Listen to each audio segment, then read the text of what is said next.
तो hello guys, आज हम अपने टीम मेंबर को इंट्रोड्यूस कराने वाले हैं एक एक करके।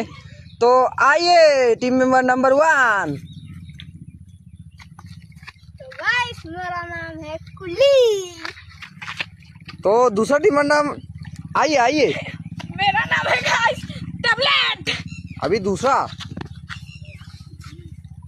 मेरा नाम है गाइस आदित्य सिंघानिया। मेरा नाम है गाइस बाजू। तो ये है हमारा टीम मेंबर का, देख सकते हैं। ये देखिए हमारा टीम मेंबर लोग चार है टीम मेंबर। अभी तो 6 होने वाले थे, लेकिन 2 रिप्रेजेंट नहीं है, अभी यहाँ पर नहीं है, तो दिखा रहे हैं हम अभी चारों को। देखिए ये हमारा कुल्ली है। अभी दूसरे देखो देखो देखो कहाँ जा रहे हैं, इधर कहाँ जा रहे हो तुम लोग?